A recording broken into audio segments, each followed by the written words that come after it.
Mesdames et messieurs, je suis votre frère Yaoun Cho, vous me connaissez. Pour ceux qui ne me connaissent pas, je suis chaque mardi au niveau de la télévision ivoirienne pour parler de sécurité informatique et de nouvelles technologies. Depuis 2008, nous faisons ces émissions et nous aidons les Ivoiriens sur ce qu'ils ne savent pas, mais que les pirates informatiques savent. Le problème, c'est que nous avons eu des exemples comme Incho Yapi Didier, des personnes qui ont fait des créations extraordinaires et qui ont poussé le niveau de notre intelligence. Ce sont les Steve Jobs pour nous dans notre pays, ce sont les Bill Gates pour nous dans notre pays, ce sont des hommes qu'il fallait aider, ce sont des hommes qu'il fallait propulser. Je ne sais pas s'il a bénéficié d'aide ou pas, mais ce que nous constatons aujourd'hui, c'est que cet homme-là est malade. Il avait beaucoup de projets, il avait beaucoup de choses qu'il voulait faire. Je peux dire, il a encore beaucoup de choses qu'il veut faire, mais aujourd'hui, il est malade. Je crois que c'est le rôle de la jeunesse ivoirienne de l'aider. Je crois que c'est le rôle des porteurs de projets de l'aider. Je crois que c'est le rôle des jeunes Ivoiriens de l'aider. L'État fait son rôle.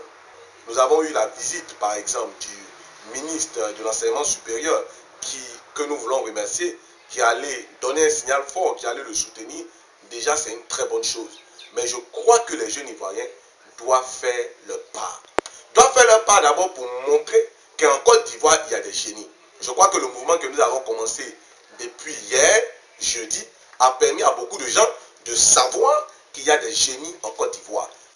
Je ne le soutiens pas et je ne dis pas de le soutenir parce qu'il s'appelle Cho comme moi, ou parce que c'est un cousin, ou parce que c'est un ami. Ce n'est pas mon cousin, ce n'est pas un ami, c'est quelqu'un que je connais comme vous peut-être au travers des médias. Mais je pense que c'est un génie comme nous et que si nous le laissons dans cet état, demain, on pourrait être aussi dans cet état. C'est pourquoi il faut aller le soutenir. Nous ne sommes pas de cette armée qui doit abandonner ses soldats. Nous devons aller vers lui. C'est pourquoi nous avons proposé la date du mercredi 7 août. Mercredi 7 août parce que c'est le jour de l'indépendance. Je crois que cet homme-là a monté les chemins à chaque jeune Ivoirien, le chemin de l'indépendance. Le chemin de l'indépendance, c'est par le travail. Alors le 7 août, nous allons nous réunir au niveau de la pharmacie Océan. Pharmacie Océan au niveau de Port-Boué. Pour ceux qui ne connaissent pas, dès que vous arrivez à Port-Boué, vous demandez simplement la pharmacie Océan.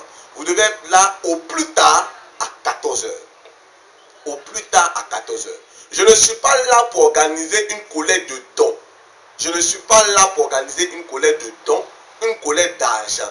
Je ne demande pas à quelqu'un de me donner de l'argent et je ne veux pas que des gens se servent de cette mobilisation pour collecter de l'argent.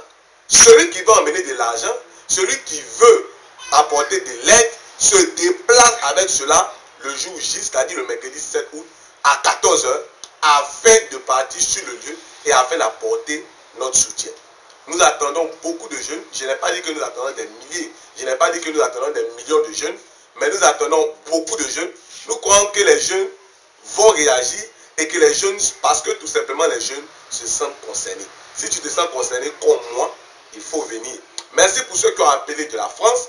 Merci à cette dame qui a appelé de Los Angeles. Merci à ces personnes qui appellent du Sénégal. Merci à ces blogueurs, à toutes ces personnes qui veulent faire des dons, etc. Merci à toutes ces personnes qui se battent pour que ce jeune homme-là soit relevé. Mais non seulement relevé, mais que pour que ces projets voient le jour. 7 août, il n'y a pas un autre contact que vous devez appeler. C'est le 08 58 68 23. 08 58 68 23. Je ne veux pas, et je le dis encore, que les gens se cachent derrière cette mobilisation pour collecter de l'argent, pour faire des choses, afin de salir encore ce jeune homme-là. Il y a beaucoup de gens aujourd'hui qui veulent se mettre au devant de cette mobilisation. Il y a beaucoup de gens qui veulent passer outre la mobilisation pour aider. Je dis que ce n'est pas un problème. Tant qu'on veut aider ce jeune homme-là, c'est une bonne chose. Nous voulons faire un mouvement ensemble parce que nous croyons que nous n'avons pas assez de moyens, mais ensemble, nous sommes forts. C'est pourquoi nous voulons aller ensemble. Il y a beaucoup de gens aussi qui appellent et qui demandent, mais et s'il meurt avant? Je le dis encore, vous êtes vaincus, il ne mourra pas. On est ensemble, mercredi 7 août, 14 h, pharmacie Océan. Dieu vous bénisse, Dieu vous garde, Dieu vous protège. Merci. Mais qui ne sont peut-être pas écoutés, mais qui ne sont peut-être pas aidés.